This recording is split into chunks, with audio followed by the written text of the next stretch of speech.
네, 안녕하세요. 슬기로운 스마트폰 생활 정쌤입니다. 오늘은 여주 세종문화재단에서 주관하는 여주문화 사진전으로 여러분들을 뵐 것을 준비를 해오고 있었습니다. 그런데 아시다시피 코로나로 인해서 오프라인에서 여러분들을 못 뵙게 되었네요. 그래도 오늘 여기 계신 스태프분들과 함께 여러분들이 앞에 계신다는 느낌으로 오프라인의 그런 감성을 살려서 최대한 전달해 볼 수 있도록 강의를 시작해 보겠습니다. 자, 그럼 출발할까요? 자, 스마트폰이 우리 일상에서 차지하는 비중은 어마어마해졌습니다. 아시는 것처럼. 그런데 태생이 전화라고 하는 것을 알려주는 스마트폰이라는 이름이 가진 기계의 쓰임을 좀 많이 아셨으면 좋겠습니다.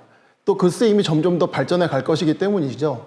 자, 그 많은 쓰임들 중에서 오늘은 한번 듣고 알아두면 아주 쉽게 멋진 사진을 얻을 수 있는 그런 스마트폰을 활용한 촬영 기법에 대해서 설명드리도록 하겠습니다. 자, 먼저 스마트폰에 대해서 간략하게 먼저 좀 알아보고 넘어가겠습니다. 자, 화면에서 보시면 스마트폰이 하나 나와 있습니다. 여러분들은 이 스마트폰을 어떤 용도로 사용하시나요? 통화도 하시고 사진도 찍으시고 정보도 검색하고 공유하고 또 내 매장을 스마트폰에 넣기도 하시고 또 모바일 오피스라고 해서 사무실처럼 운영하시기도 하시고 우리 은행 업무, 뭐 쇼핑 등등 뭐 셀 수 없는 많은 기능들을 하고 있죠. 앞으로 또 어떤 기능들이 탑재가 될지 알 수 없습니다. 그런데 중요하게 여러분들이 아셔야 되는 것은 이 모든 기능들이 스마트폰에 있는 앱이라고 하는 소프트웨어 형태로 진행이 되고 있다는 거죠. 그렇다면 이건 무슨 의미냐면요. 내가 얼마나 많은 스마트폰 앱을 활용할 수 있느냐가 결국 나의 경쟁력이 된다고 볼 수 있습니다. 꼭 기억해 주시기 바랍니다. 자, 제가 지금 화면에 키워드 4개를 띄웠습니다. 스마트폰, 콘텐츠, 브랜딩, 마케팅. 자, 우리 몸에 항상 붙어 다니는 스마트폰의 기능을 많이 아는 것이 중요하다고 말씀드렸습니다. 근데 그런 사용 능력의 기능이 점점 나에게 익숙해진다면 좀 더 의미 있는 내 인생에 도움이 되는 황도로 사용하고 싶으시게 될 거예요. 그러면 내가 정보를 얻고 그걸 또 생각해보고 그렇게 생각된 정제된 정리를 남들에게 전달력 있게 만들 수 있는 컨텐츠, 굉장히 중요한 시대이거든요. 그렇게 컨텐츠를 많이 만드시는 것도 중요하고, 자, 그러다 보면 내가 물리적으로 돌아다니는 이 공간이 이제 오프라인 공간입니다. 그런데 내가 있는 공간에만 내가 존재하는 것이 아니라 온라인상에 존재하는 나도 오프라인에 존재하는 나만큼이나 중요한 시대이기 때문에 어떻게 사람들에게 나를 어필할 수 있느냐 하는 그 접점을 찾으셔야 되거든요. 그 접점을 우리는 브랜딩이라고 얘기를 하고요. 거기까지 진행하셨다면 나를 추종하는 또 나하고 같은 공감을 가지고 있는 많은 분들과 함께 또 다른 어떤 수익을 만드는 활동들을 하실 수가 있게 돼요. 우리는 이제 그것을 마케팅이라고 하는 거죠. 결국 이 4개의 키워드가 우리가 지금 스마트폰 가지고 스마트하게 살 수 있는 생활의 중요 단어라고 생각을 합니다. 꼭 기억하시면서 이 강의를 보시면 좋겠습니다. 자, 본격적으로 오늘 준비했던 내용으로 넘어가도록 하겠습니다. 스마트폰 촬영하기입니다. 오늘 구성은 어떻게 이루어져 있느냐면 휴대폰을 잡는 법, 그 다음에 구도, 초점 밝기, 그리고 다양한 촬영 방법들에 대한 이해, 그리고 내가 찍은 사진을 조금 더 좀 잘 보이게, 예쁘게 보이게 편집할 수 있는 방법이 없지 않을까? 뭐 이런 내용으로 구성을 해보도록 하겠습니다. 자, 먼저 첫 번째 휴대폰 잡는 법. 여러분들도 아마 아시겠지만 휴대폰 잡는 법이 어떻게 정해져 있지는 않습니다. 그냥 내가 편하게 찍을 수만 있으면 되죠. 단 최대한 흔들리지 않게끔 찍어줘야만 그 사진의 품질이 있어 보이게 되겠죠. 그렇기 때문에 우리는 삼각대라고 하는 것을 사용하게 되죠. 그런데 스마트폰만 들고 다니는 것이 아니라 삼각대를 항상 들고 다닌다. 이건 사실 좀 쉽지 않습니다. 그렇다면 스마트폰만 들고 다니는 내가 어떻게 하면 흔들리지 않는 사진을 찍을 수 있느냐? 기계적인 도움이 아니고서도 주변의 지형 지물을 이용해서 스마트폰을 최대한 고정해서 흔들리지 않게 찍으시면 됩니다. 그 중에서 가장 스마트폰을 가지고 찍을 수 있는 것이 사실은 이제 셀카예요. 나 자신을 찍는 거죠. 저기 어떤 사람이 원숭이와 함께 있는 자기 모습을 찍는 그런 과정. 자, 그 파지법에 대해서 간략하게 좀 설명을 좀 드리도록 하겠습니다. 보통은 이제 오른손을 많이 쓰시기 때문에 제가 얘는 오른손으로 들겠습니다. 사실 왼손 쓰시는 분도 마찬가지신데요. 손가락 5개 중에서 세 번째하고 네 번째 손가락이 손바닥과 맞닿는 부분이 있습니다. 이 부분에 이렇게 스마트폰을 고정시키시고요. 두 번째와 다섯 번째 손가락으로 위와 아래를 잡습니다. 그리고 세 번째, 네 번째 손가락은 스마트폰 뒷면을 고정하시면 되고요. 자, 이 상태가 됩니다. 보이시는 것처럼. 그럼 이제 엄지손가락이 도네요. 엄지손가락은 화면을 터치, 셔터 누르는 것. 이런 용도로 사용이 가능합니다. 자, 그런데 꼭 이렇게 잡아야만 하느냐? 아니요, 그렇지 않습니다. 중요한 것은 이렇게 펼쳐서 나를 찍을 때 대부분의 이렇게 하시는 분들 되게 많으세요. 화면의 위치를, 나의 위치를 잡기 위해서 팔은 열심히 움직이시는데 화면상에 있는 내 위치를 옮기는 거를 힘들어 하신다는 거죠. 그래서 계속 빙글빙글 도시는 거예요. 그것이 아니라 손목을 살짝만 꺾어주시면 프레임 안에 있는 내 모습의 위치를 조정하실 수가 있게 됩니다. 그렇게 잡아주시면 굉장히 유용한 파지법이라고 말씀드릴 수 있습니다. 자, 이 다음 얘기를 좀 진행해 보도록 하겠습니다. 자, 화면에 보면 비너스상과 다비드상이 나와 있습니다. 이 조각상에는 황금 비율이라고 하는 것이 존재한다고 합니다. 그것을 수학적으로 뭐 1대 1.618 이렇게 말씀을 하는데요. 잠깐 여기서 질문을 한번 드려보겠습니다. 이 조각가들은 황금 비율이라는 걸 알고서 조각을 했을까요? 아니면 정말 아름답게 보이기 위해서 열심히 조각을 했는데 우연찮게도 그 비율이 1대 1.618이라고 하는 비율에 접근을 한 걸까요? 물론 후자일 겁니다. 자, 이 말씀을 드리는 이유는 사람의 눈안은 직관적으로 아름답다, 아름답지 않다를 판단할 수 있는 눈이 있다는 거죠. 지금 이 영상을 보시는 모든 분들의 눈에 다 그런 게 있습니다. 다 동감하실 겁니다. 자, 우리는 그걸 믿고 사진을 찍어보자 이겁니다. 그런데 지금 또 화면 슬라이드에서 보시는 것처럼 구도 안에는 격자선이 있고 그 안에 황금 스팟이라고 하는 것이 있다고들 얘기합니다. 저 위치에 내가 찍고자 하는 피사체를 위치시켰을 때 그나마 아름다운 구도를 얻을 수 있다. 이런 얘기라고 이해하시면 될 것 같은데요.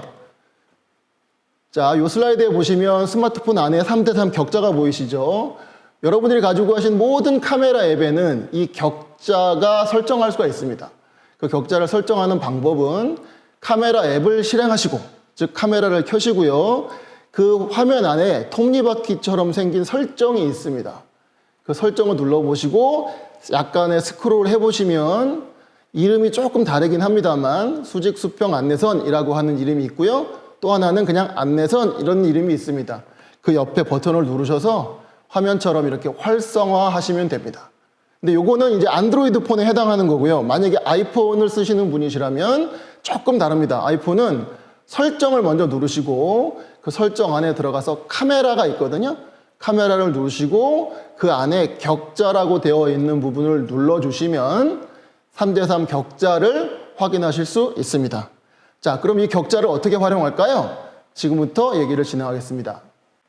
두 번째 우리가 얘기할 내용이 구도, 초점, 밝기에 관한 내용입니다. 첫 번째, 구도. 자, 이 사진 어떻게 보이세요? 바위도 있고, 파도도 있고, 바다도 있고, 아이도 있고, 모래사장도 있고. 되게 좀 있어 보이고 아름다워 보이는 그림입니다. 그렇게 느끼실 텐데 요거를 이렇게 3대3 격자를 투영된 상태로 보면 아, 수평선의 끝부분, 바위 상단, 아이 얼굴, 바위 끝 뭐 이렇게 뭔가 좀 이렇게 짜임새 있는 느낌으로 확인할 수가 있습니다. 그럼 우리가 찍는 사진을 이런 거에 빗대서 한번 찍는다면 이와 같이 조금 아름다워 보이는 이런 사진을 찍을 수 있지 않을까? 여기에 초점이 있다는 거죠. 자, 예를 한번 들어보겠습니다. 이런 곳에 여행 다니는 것을 지금은 사실 좀 쉽지 않지만 그려봅니다. 자, 이런 화면, 이런 멋진 풍경이 있습니다. 이 안에서 여러분들 어떤 걸 담고 싶으신가요? 저는 이렇게 무인도서처럼 야자수가 있는 이 부분을 한번 담아보고 싶어요. 그러면 화면상으로 거리를 길게 잡을 수도 있고요. 짧게 잡아볼 수도 있고요. 이렇게 거리 조정을 좀 하실 거예요. 그 상황에서 이 정도로 내가 담아보고 싶다라고 했다면 3대3 격자 있는 카메라 화면상에서 이렇게 위치를 한번 시켜보시는 거죠. 두 번째는 카메라를 이렇게 이동을 시켜보시는 거예요. 세 번째, 네 번째. 이렇게 격자의 위치에 맞춰서 내가 중심점으로 잡고 있는 것을 네 군데로 또는 그 이상으로 해서 상관은 없으시고요. 이런 어떤 느낌대로 움직여 보면 아, 이게 제일 내가 보기에 아름다워 라고 하는 판단되는 순간이 있으실 거예요. 그때 찍으시면 좋겠다라는 거죠. 그러면 구도는 너무 고민하지 않으셔도 괜찮은 사진을 얻으실 수 있습니다. 자, 이제 두 번째 얘기를 좀 해볼까요? 초점에 관한 얘기입니다. 자, 이 화면에서 보면 나무를 찍었습니다. 그런데 가까이 있는 꽃들은 되게 흐려 보이고요. 저 조금 멀리 있는 나무와 그 안에 있는 나무에 매달려 있는 꽃들은 좀 선명하게 보입니다. 이런 상황, 이런 상황을 또는 아웃포커스 또는 뭐 포커스, 초점을 맞춰져 있는 상태라고 얘기를 하는데 초점을 맞추는 방법은 굉장히 간단합니다. 피사체를 놓고 내가 원하는 곳에 손가락을 화면을 터치만 하시면 됩니다. 그러면 자동적으로 그 부분이 포커스가 맞아지게 되죠. 그러면 이 경우는 저쪽에 멀리 있는 나무를 선택했기 때문에 가까이 있는 것이 흐려졌고 저쪽 멀리 있는 부분이 선명해진 거예요. 그럼 반대적으로 가까이 있는 꽃을 내가 눌렀다면 가까이 있는 꽃은 선명해졌고 멀리 있는 쪽은 흐려졌겠죠. 자, 이렇게 간단한 터치 하나만으로도 좀 있어 보이는 그 예술가 같은 그런 사진들을 얻으실 수 있습니다. 자, 그 다음은 밝기에 관한 얘기를 좀 해보겠습니다. 이거는 몇 년 전에 너무 가을 하늘이 너무 예뻐서 제가 찍은 거예요. 왼쪽에 있는 게 원본 사진이고요. 오른쪽에 있는 것이 제가 약간의 수정을 한 사진입니다. 여러분들 보시기에 어떤 사진이 눈에 딱 들어오시나요? 제가 이런 질문을 드리면 거의 100이면 100, 오른쪽이요 이렇게 말씀을 하십니다. 그 얘기는 사진이 좀 밝으면 눈에 확 띄어요. 그러면 내가 찍는 사진이 조금 어둡게 찍혔어도 밝게 만들 수 있거나 아니면 이미 찍을 당시에 좀 밝게 찍을 수 있다 그러면 남들에게 조금 더 강력하게 어필할 수 있지 않겠습니까? 자, 그런 차원에서 말씀을 드리는 겁니다. 자, 밝기 조절하는 방법 설명 좀 드리겠습니다. 자, 이렇게 원본 사진이 있다고 이게 이제 카메라의 프레임에 보이는 사진이라고 생각을 하시고요. 초점을 맞췄습니다. 내가 손가락을 댔어요. 손가락을 대면 당연히 초점은 어느 정도 오토포커스로 맞춰졌을 것이고요. 그 상황에서 화면 안에 밝기를 조절할 수 있는 바가 나타납니다. 위로 올리시면 플러스, 밑으로 내리면 마이너스. 이 얘기는 위로 올리면 밝아지고 아래로 내리면 흐려진다는 거죠. 저는 그걸 위로 끌어올렸기 때문에 아까 보여드렸던 오른쪽과 같은 사진을 얻으실 수 있었습니다. 그러니까 이렇게 구도, 초점, 밝기를 활용하시면 간단한 터치 하나만으로도 내가 찍은 사진을 조금 더 사람들에게 전달력 있게 할 수 있는 예쁜 사진을 얻으실 수 있습니다. 이번에는 다양한 촬영 기법, 다른 얘기를 좀 해볼까 합니다. 촬영하는 방법에는 우리가 이제 촬영하는 대상으로는 피사체가 인물일 수도 있고요. 그 다음에 음식일 수도 있고요. 찍는 시간대가 낮일 수도 있지만 밤일 수도 있고요. 필요에 따라서는 멋진 풍경들을 정말 한눈에 다 담고 싶어서 파노라마라는 형식을 이용해서 화면 전체를 다 담아보고 싶어도 하실 거예요. 그러니까 그런 촬영 방법에 관한 얘기를 잠깐 진행해 보도록 하겠습니다. 첫 번째, 인물.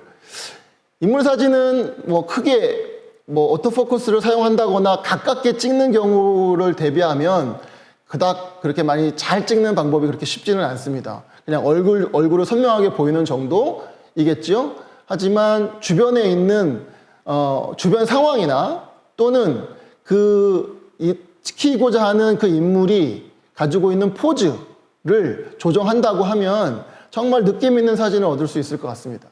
지금 첫 번째 좌측 상단에 있는 걸 보면 벽에 그려져 있는 아이들의 그네 거기 올라가서 찍혀져 있는 저 사진은 좀 재미있어 보여요. 그리고 오른쪽 상단에 있는 사진은 저희 아들인데 어디 여행에 갔을 때 그 장소에 대한 느낌을 좀 살릴 수 있도록 그리고 소실점이라고 하는 것에 아이를 위치시키면서 좀 강하게 그 아이를 어필할 수 있는 그런 느낌으로 찍었던 거고요. 세 번째는 사진에도 프레임 안에 프레임을 넣을 수 있거든요. 그 얘기는 그 프레임 안을 통해서 내가 표시하고 싶어 하는 어떤 공간을 좀 더 부각시켜서 찍을 수 있는데 거기에 사람을 배치시키면서 아, 저 사람이 어떤 생각을 하고 있겠네 라고 하는 감성까지 담을 수 있는 그런 사진으로 꾸밀 수 있다는 거고요. 오른쪽 하단의 소녀는 아름다워 보여요. 미소도 굉장히 예쁘고요. 소녀는 선명하고 그 뒤에 멀리 있는 부분은 굉장히 흐리죠. 그 흐린 것 때문에 소녀가 더 부각되어 보이기도 합니다. 이런 걸 이제 아웃포커스라고 하는데 이것이 아까 저 설명드렸던 것처럼 소녀의 얼굴 또는 어깨 위치에 따라서 초점만 해주시는 걸로도 저런 좋은 느낌의 사진을 얻으실 수가 있게 됩니다. 이번에는 음식 사진입니다. 여러분들 식사하시러, 그러니까 친구분들과 맛있는 음식을 드시러 가시면 항상 찍으시는 게 음식이잖아요. 내가 뭘 먹고 있는지 꼭 확인을 하셔야 되니까. 근데 대부분이 보이면 이렇게 항공샷처럼 위에서 음식 전체를 다 나오게 찍으세요. 물론 그렇게 찍는 것도 의미가 있을 것입니다. 그런데 내가 먹은 음식이 좀 맛깔스럽게 보여서 사람들도 또 저런 걸 먹었어? 나도 좀 먹고 싶네. 뭐 이런 느낌을 좀 줄 수 있다면 굉장히 좀 도움이 좀 될 것 같아요. 스마트폰 카메라가 가지고 있는 특성이 있습니다. 이 카메라는 광학 줌이라고 해서 먼 곳을 당길 수 있는 기능이 없어요. 스마트폰에는.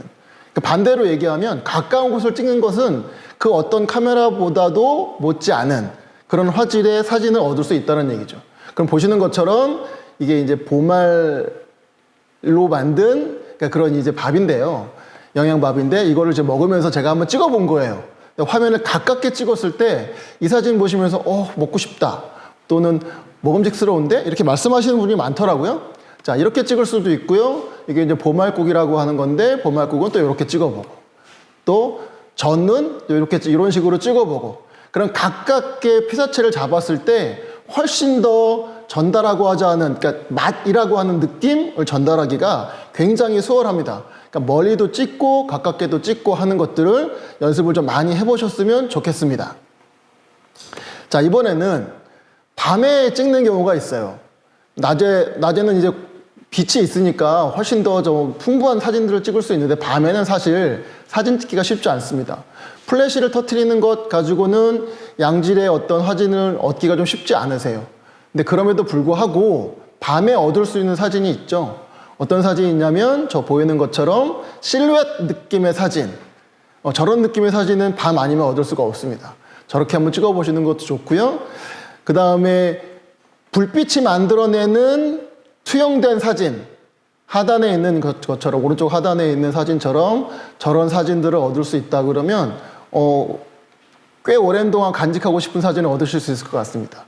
밤에는 이런 식의 사진을 좀 찍으시면 좋고요. 요즘 스마트폰 카메라는 기능들이 좀 좋아서 밤에 찍어도 사실은 그 어두운 부분을 자동적으로 조절하기 때문에 낮에 찍는 느낌만큼의 비슷한 수준의 사진을 얻으실 수 있습니다. 자, 이 다음에는 파노라마입니다. 이게 동해의 수평선을 찍은 사진이에요. 이런 느낌 꼭 있으시잖아요. 이런 데 가서 보면 탁 트인 환경이고 이걸 한 폭의 사진에 다 담고 싶다라고 하실 겁니다. 우리 스마트폰에는 여러 가지 기능들 중에 파노라마라고 하는 것이 있어요. 그 파노라마를 누르셔서 화면을 놓고 그냥 내가 화면을 찍고 싶은 대상으로 쭉 돌려만 주시면 이와 같은 사진을 얻을 수 있습니다. 저도 오늘 이 촬영장에서 이미 파노라마로 이 촬영장 분위기를 한번 다 찍어봤어요. 자, 이렇게 한번 즐겨보시기 바라고요. 자, 이렇게 사진을 내가 얻었습니다. 그런데 조금 뭔가 어색하고 좀 아쉬운 부분이 있는데 그 아쉬운 부분을 가공할 수 있는 방법, 우리 이걸 편집이라고 하죠. 그 편집할 수 있는 기능이 또 각각의 카메라 앱에 있어요. 그 중에서 우리가 쉽게 할 수 있는 것 몇 가지만 얘기를 좀 해보도록 하겠습니다. 그게 뭐냐면 자르기, 두 번째는 필터라고 해서 터치 한 번으로 사진의 분위기를 전환시킬 수 있는 그런 기능이 있습니다. 또 하나는 아까 말씀드렸던 밝기나 어떤 뭐 대비나 이런 것들을 세세한 조절을 카메라 앱에서 수행할 수 있는데 그런 조절에 관한 얘기를 해보겠습니다. 예, 사진 편집하는 부분은 카메라 앱을 실행하면서 여러분들과 얘기를 좀 나눠보도록 하겠습니다. 그런데 제가 가진 폰은 삼성 최신 폰이에요. 여러분들이 가지고 있는 기종이 아마도 삼성 폰이 아니실 수도 있고 다양한 다른 기종의 폰을 가지고 있어서 아마 화면으로 보여드리는 것과 조금 차이는 있을 수 있습니다. 하지만 이런 것들이 있구나 정도 감을 익히셔도 좋을 것 같습니다. 자, 카메라를 실행하시고요. 갤러리를 통해서 내가 찍었던 사진을 선택을 하시는 거죠. 이 사진에서 밑에 아이콘 4개가 있는데요. 4개의 아이콘 중에 연필 표시 아이콘이 있어요. 요거를 눌러보시면 이게 편집을 할 수 있게끔 하는 부분이거든요. 그럼 하단에 여러 가지 또 아이콘들이 있는데 그 중에서 3개를 설명드리겠습니다. 첫 번째가 자르기, 트림이라고 하는 거예요. 화면을 이렇게 내가 원하는 부분을 조정하셔서 자르실 수 있기도 하고요. 이 가운데 트림을 누르면 1:1, 4:3, 16:9 또는 풀사이즈로 조정해서 사용하실 수 있습니다. 두 번째 있는 부분이 이제 필터인데 원 3개가 있는 이 부분 여기를 터치를 하시면 터치 한 번으로 자동, 따스한, 차분한 등등 사진의 분위기를 바꿔서 표현하실 수 있습니다. 세 번째는 원 안에 약간의 음영이 있는 듯한 느낌의 아이콘을 눌러보겠습니다. 얘를 눌러보시면 밝기, 노출, 대비, 채도 등 다양하게 마치 고급스러운 어떤 프로그램을 돌려서 사진을 편집하는 것과 같은 그런 분위기를 만들어내실 수 있습니다. 이 정도만 운영하셔도 내가 찍은 사진이 조금 부족한 부분을 조금 더 풍부하고 좀 있어 보이게 채울 수 있는 그런 기능이 될 것 같습니다. 이렇게 편집까지 마친 사진, 내가 보기에도 뿌듯함을 느낄 수 있는 사진, 많은 분들하고 공유하셔야 되잖아요. 근데 우리가 주로 공유할 때 쓰시는 앱이 국민 앱이라고 하는 카카오톡이에요. 근데 카카오톡 안에서도 여러분들이 아시면 굉장히 유용한 기능들이 있습니다. 그 내용을 가지고 여러분들이 조금 더 품질이 좋은 사진을 좋은 분들과 많이 공유할 수 있는 방법을 좀 설명 좀 드리겠습니다. 카카오톡 앱을 실행시켜 주시고요.